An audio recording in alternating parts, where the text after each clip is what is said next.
ಆಷಾಢ ಮಾಸದಲ್ಲಿ ಮತ್ತು ಶ್ರಾವಣ ಮಾಸದಲ್ಲಿ ಲಕ್ಷ್ಮೀ ತಾಯಿಗೆ ಪ್ರಿಯವಾಗಿರುವಂತಹ ಉಪ್ಪಿನ ದೀಪಾರಾಧನೆನ ಯಾವ ರೀತಿ ಮಾಡ್ಕೊಳ್ಳೋದು ಅಂತ ನಾನು ತಿಳಿಸ್ಕೊಡ್ತಾ ಇದ್ದೀನಿ. ನಾನು ಯಾವ ರೀತಿ ದೀಪನ ಹಚ್ತೀನಿ ಅದನ್ನು ನಾನು ನಿಮಗೆ ತಿಳಿಸ್ಕೊಡ್ತಾ ಇರೋದು. ಮಣ್ಣಿನ ಪಾತ್ರೆಗೆ ಸ್ವಲ್ಪ ನಾನಿಲ್ಲಿ ಅರ್ಶಿನ ಹಚ್ಕೊಂಡು ಇಟ್ಕೊಂಡಿದ್ದೀನಿ. ಲಕ್ಷ್ಮೀ ತಾಯಿಯ ವಿಗ್ರಹಕ್ಕೆ ಅರ್ಶಿನ ಕುಂಕುಮ ಹೂನ ಇಟ್ಟು ಫಸ್ಟು ನಾನಿಲ್ಲಿ ಅಲಂಕಾರನ ಮಾಡ್ಕೊಳ್ತಾ ಇದ್ದೀನಿ. ನಿಮ್ಮ ಮನೇಲಿ ವಿಗ್ರಹ ಇಲ್ಲ ಅಂತಂದರೆ ಫೋಟೋಗೆ ನೀವು ಅಲಂಕಾರನ ಮಾಡಿಕೊಂಡು ಫೋಟೋ ಮುಂದೆ ನೆಲಕ್ಕೆ ನಾವು ಅರ್ಶಿನ ಹಚ್ಕೋಬೇಕಾಗತ್ತೆ. ಅರ್ಶಿನ ಎಲ್ಲ ಹಚ್ಕೊಂಡಾದ್ಮೇಲೆ ಪುಟ್ಟದಾಗಿ ಒಂದು ರಂಗೋಲಿ ಹಾಕೋಬೇಕು. ಈ ದೀಪನ ಆಷಾಢ ಮಾಸದಲ್ಲಿ ಮತ್ತು ಶ್ರಾವಣ ಮಾಸದಲ್ಲಿ ಹಚ್ಚೋದ್ರಿಂದ ತುಂಬ ಒಳ್ಳೆಯದು. ಈ ದೀಪನ ಹಚ್ಚೋದ್ರಿಂದ ಮನೆಯಲ್ಲಿ ಹಣಕಾಸಿನ ಸಮಸ್ಯೆ ದೂರ ಆಗುತ್ತೆ. ಮನೆಯಲ್ಲಿರುವಂತಹ ನೆಗೆಟಿವ್ ಎನರ್ಜಿ ಎಲ್ಲ ದೂರ ಆಗಿ ಪಾಸಿಟಿವ್ ಎನರ್ಜಿ ಅನ್ನೋದು ಮನೆಗೆ ಬೇಗ ಆಕರ್ಷಣೆ ಆಗುತ್ತೆ.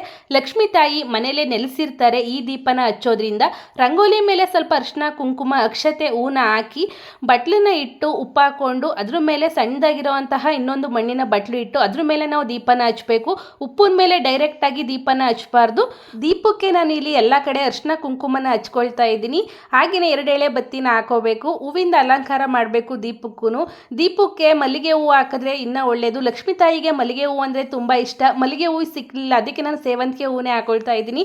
ಇಲ್ಲಿ ದೀಪ ಹಚ್ಚೋಕ್ಕಿಂತ ಮುಂಚೆ ದೀಪಕ್ಕೆ ಸ್ವಲ್ಪ ಅರಿಶಿನ ಕುಂಕುಮ ಅಕ್ಷತೆ ಹಾಕಿ ದೀಪನ ಹಚ್ಕೋಬೇಕು. ದೀಪನ ಗಂಧದ ಕಡ್ಡಿಯಿಂದ ಹಚ್ಚಬೇಕು. ಮ್ಯಾಚ್ ಬಾಕ್ಸಿಂದ ದೀಪನ ಯಾವುದೇ ಕಾರಣಕ್ಕೂ ಹಚ್ಚಬಾರ್ದು.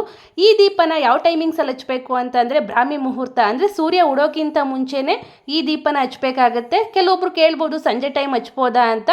ಸಂಜೆ ಟೈಮ್ ಹಚ್ಚೋದು ಅಷ್ಟೇನು ಒಳ್ಳೆಯದಲ್ಲ. ಬೆಳಗಿನ ಜಾವದಲ್ಲಿ ಹಚ್ಕೊಂಡ್ರೆ ತುಂಬ ಒಳ್ಳೆಯದಾಗುತ್ತೆ. ಈ ದೀಪನ ನಾವು ಶುಕ್ರವಾರ ಹಚ್ಚಬೇಕು. ಶುಕ್ರವಾರ ಬೆಳಗಿನ ಜಾವ ಬೇಗ ಎದ್ದು ಈ ಪೂಜೆನ ಮಾಡ್ಕೋಬೇಕಾಗತ್ತೆ. Thanks for watching.